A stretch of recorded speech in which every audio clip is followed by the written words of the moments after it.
Hi, everyone. I'm Dylan Stafford. I'm an assistant dean at UCLA Anderson. I'm part of the team with Dr. Kush Cooper from Social Welfare that has brought the Being a Leader and the Effective Exercise of Leadership course to UCLA the last couple of years. And with me this afternoon is Stephen Peterson. Hi, Stephen. Hey, Dylan. Thank you Good for to see you. joining. You're up in the Bay Area, right? Yes, I am Santa Cruz, Capitola. All right, all right. Santa Cruz, Capitola, down to Culver City. So the miracle of Zoom. Stephen is in his third year, just finished the Global Access program. So getting to the finish line of his MBA here at UCLA Anderson. He is the owner of Stephen Peterson. He is a independent consultant, focuses on finance and operations. He's also raising a family, very active person. And thanks, Stephen, for taking a few minutes this afternoon to give us some reflections about your experience in the Being a Leader in the Effective Exercise of Leadership course that might be useful for future FEMBAs who are considering doing the course. So thanks for taking the time this afternoon. Sure thing. Glad to be here. Excellent. So three big questions, kind of chronological. When I threw this out there as a possible course to participate in, what was it that had you want to do the Being a Leader course? Well, I gotta say the first thing that clued me in was I had done some of the leadership labs prior to starting my FEMBA experience. Oh, that's right. That we offered the year or the 6 months before school began with Dr. Cooper. Yes. Exactly. And so it was those were really unique for me as a way of thinking about what I wanted out of my MBA program. And those were, as I understand, a small bite or a little appetizer for what the larger course was. And for me, I think that those courses really shaped the way that I wanted to go about my Anderson experience. And I really jumped in the deep end, as it were, as a result of kind of having just that small snippet. And so I wanted to see what the main course was like, really. When I saw it come up as an opportunity in the summer, I thought, well, if those 4 sessions that I had have driven some of what I've had in my Anderson experience, I wanted to see. I was very curious to see what the whole enchilada would look like, and that's what really took me to getting into the course, the full course. Excellent. Okay. Well, so let's talk about the enchilada. So this summer we did the course on Zoom. In the future, we're going to hopefully be doing it in person, but it was a 6-week experience. So as you were going through the course this summer, what was your experience of being in the course like? It was a very unique experience. To paint it with broad strokes, I think some of the things for me that I got from the course high level were, I describe it as access and consolidation. So for me, the idea of having leadership be part of my natural self-expression was something that was a question that I held as I moved throughout the course, and really wanted to kind of suspend that judgment or analysis and look at that as I moved through it. And it was helpful for me to kind of constantly ask, what's the course doing? What am I learning? What am I seeing? And that curiosity, I think, was something that gave me access to be paying attention to not only myself as a leader and challenging what that meant for me, but also being able to relate it to the practical things that we were experiencing in the course and going through the course. So when I say access and consolidation, I think that the experience of being in the course gave me the access to understanding these frameworks that the course presented, but also being able to recognize them in my daily life and all sorts of interactions with people, whether it be organizations or individuals in business and my personal life. And with regards to consolidation, I think that the course draws on different material from a lot of different sources, and personal growth and development has been something that I've been interested in, and it's something that has driven my own studies at Anderson. And I've seen the course really consolidate a lot of not disparate topics, but consolidate different aspects in a very neat package to where I could feel and see the way that these things connected together. So I'm speaking in kind of general terms. one example, I suppose, is pulling at one string is the idea of the course introduces this idea of perceptual constraints. And Mm, so it's kind of hard to or blind spots to maybe use an analogous term. It's kind of hard to be able to see a blind spot. It's a bit of a paradox in and of yeah. itself. So I think one of the things that the course gave me access to was being able to tease at the corners of blind spots that I have and understand and sniff out, what does that blind spot look like? Okay, what's happening here? What's going on in this event as I'm moving through conversations with people? And it helps me it helped me tease that out and recognize, maybe there's something here that I could think a little bit more on. And having awareness of those blind spots or perceptual constraints is something that I definitely got from the course and experience. Like I guess high level, back to the initial question, what was the experience of the course being? And it's, for me, it was really paying attention and being aware and being curious about a lot of about myself as a leader, and just giving one small snippet of a bit of the course content and how that relates to me as a leader. Is that helpful? Oh, yeah, there's no wrong answers. So I like that access and consolidation, and kind of weaving back to the first question. So yeah, with Leadership Lab, we did, Kush just sort of did like a little tiny extract. I think she did integrity. She did, how does a leader see? A leader's not an extraordinary person. A leader is an ordinary person, but who has trained themselves to see more accurately. And one of the barriers to our ability to see what is happening in life are these blind spots. We have perceptual constraints that function as lenses, and they distort and alter and occlude. So, instead of seeing the situation, the leadership situation in front of us as it is, we're seeing it through a lens. So the benefit to a leader is to be aware that that's happening, take positive action to remove that, still informed by our past, but letting it shine a light such that I can get to where there's nothing between me and the people that I'm in communication with. I'm practicing authentic listening, and my ability to just be accurate in relationship to life as life is doing its thing. And then to bring leadership as a natural self-expression, that all, it has an opportunity set that is greatly expanded because I've taken the time to practice being a leader, and to practice being a leader within a frame. And I like how you said it also. Just my experience of an MBA was, it was like, here is, one of those giant red boxes that the guys have at the auto shop full of tools. Here's this giant red box full of tools. Go make stuff happen. And, when do I ever integrate this incredible MBA toolkit? Because, like, is it a hammer or a wrench or a chainsaw? And to dance, because if I have to stop in the moment, oh my God, is it, what would Steve Jobs do? What would Oprah Winfrey do? No, it's like, what would Dylan do? Little old Dylan, because that's the only person I'm ever going to effectively be. So, Yeah. and I liked how you, and last thing is just, because I'm just kind of grokking what you were sharing, that, Mm-hmm.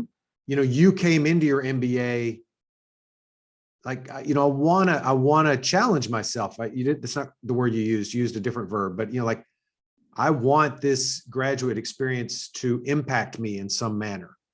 And so that was like the summer before school. And here we are, you just finished your master's thesis.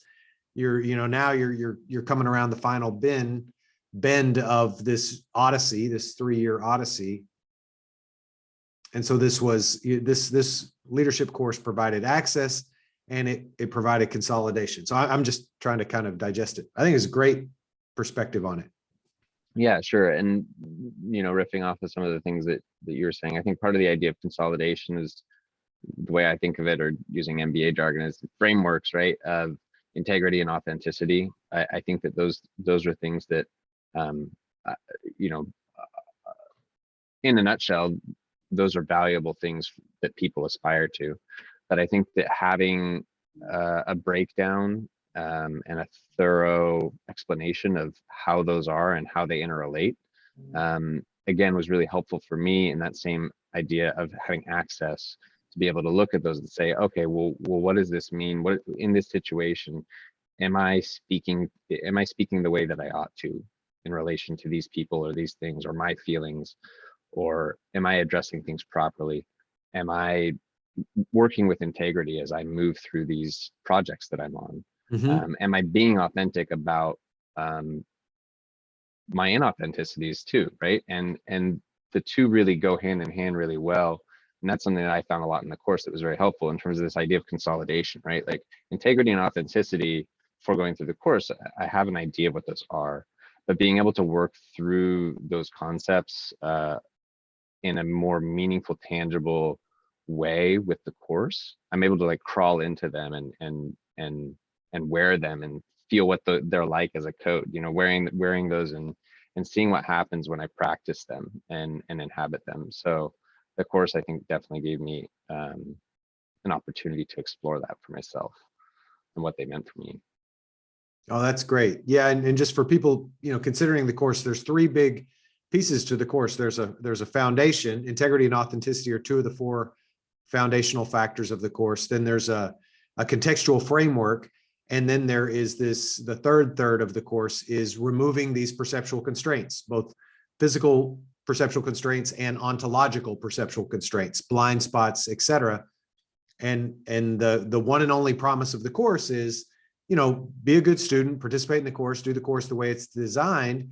And the course actually has a promise that you will complete the course and you will be being a leader and exercising leadership effectively as your natural self-expression. And I love that because, mostly courses have learning objectives, and learning objectives are important, but this course sort of uses language in a different, well, this course is, I love the language of the course. It's very by design language.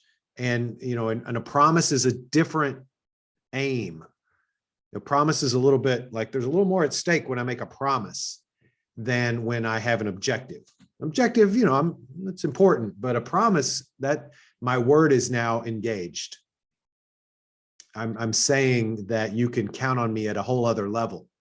And I respect that about the course because you kind of got some skin in the game. So Yeah. I think too with a promise also that there's two sides of it, right? I think that there's a promise from the people that offer the course, and by engaging with the course, I found myself part of that promise as well, to be able to hold that question too as I moved out throughout the course. Yeah, you see what I'm saying? it kind of wakes you up. You're not going to sit in the back row and, I don't know, look at your laptop possibly and watch a football game instead of paying attention. Not that graduate students would do that. Possibly that's an undergraduate reference, but yeah. Well, maybe using that to go into the third question, what have you seen? What'd you get out of the course, or where have you seen? We're now recording this right here today, December of 2021. We completed the course early September, I think. So it's been a quarter. It's been 4 months or so. So, what impact or are you seeing from having done the course now going forward, going into your career? Yeah, I think I'll answer in a couple of ways, and I'll go a little out of scope of the question if I may. Sure. So I think that speaking to the leadership labs that were kind of the microcosm of the course is relevant to this, because the kind of student that I've been at Anderson is different than the kind of student that I was in the classrooms in undergrad. I feel like I recognize that the 3.5 hours that I'm in a classroom, whether it's a Zoom room or live on campus, that's game time, right? And I saw the opportunity to be a player in the game and step on the court and participate in a way that I hadn't, because you know what, like it's about what I put into it that I get out of it, but also if I'm doing that and all the other students are too, then I'm getting part of that also. It's a shared process, and that's something that I was able to get just from the leadership labs and from the course, moving forward with that. Well, I want to pause there because that's not something to step over. That was really big for me, just feeling free to really dig into the intellectual process of the MBA is something that I got just from the microcosm of this course.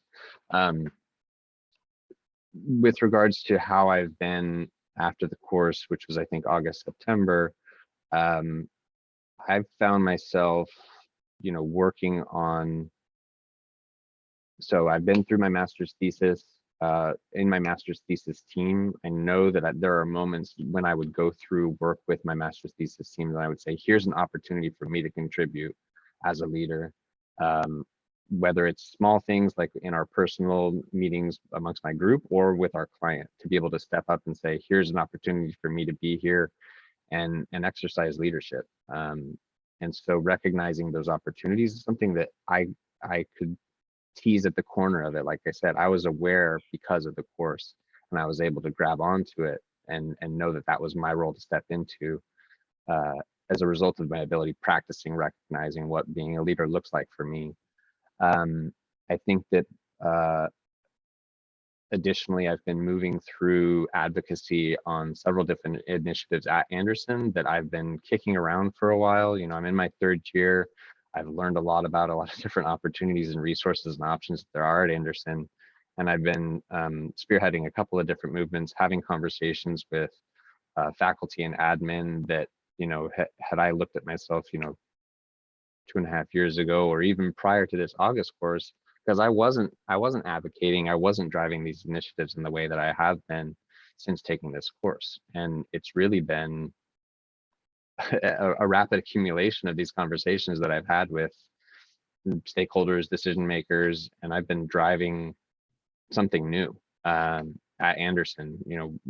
What that looks like when it comes to fruition is still to be seen. There's a lot. It's a large organization. There's a lot of people to talk with, but I've definitely enjoyed the experience of being there and seeing what happens. Seeing what it takes to bring people together towards this new future, right? That I'm hoping to be a part of and to be an advocate for and a surrogate for, as it were. So those are some of the things practically that I've seen in my immediacy. I think that one of the things that's unique about the course is how I've moved through my personal life. I think that the concept of integrity, as the course presents it, as a lived experience, is something that I've really begun to understand in a different way. And there's so many facets of it. I've been paying a lot more attention to taking care of my body and myself, to help me show up in my engagements with other people in a more meaningful way. I think that also too, in my own relationship with my partner, the communications that we've had, the channels of communications that we've had and opened up have been really, really impactful. We've created new spaces as a result of the intentional conversations that I've had that have been driven by similar experiences that the course brought me into, I suppose. So those are things that practically have made a big difference in my life so far. And I think the main thing too is that it's really just the beginning. So I'm speaking as best I can to the present and to things that I'm involved in right now. And I know that the things that I carry with this course into the future are going to continue to shape and influence the way that I move through conversations and experiences as a leader. Excellent. Excellent. Yeah, you said a lot. I'm not sure I can recreate it all, but thank you. And I like the difference between my sort of intention. You went to Berkeley, you were a rhetoric major, so it's not like you went to an easy school and took an easy major at all, right? So you did engage in school fully last time, and that earned your seat in graduate school. But this is, graduate school is a different chapter. It's a stair step above. Our old dean, Margaret Shee, used to say, in a master's degree, you master a discipline. In undergrad, you're introduced to a discipline. And then if you ever get a PhD, then you go actually generate new knowledge in a discipline. But a master's degree is to master a discipline. And it's a whole other level of human endeavor, so that you were able to consciously up your game. I'm going to get on the court and be on the court for graduate school, and do it with purpose and intention. And that you went in with that, and then here you are, again, rounding the corner towards the finish line. Is, whether a person does the Being a Leader course or not, it's just like, seems like that would be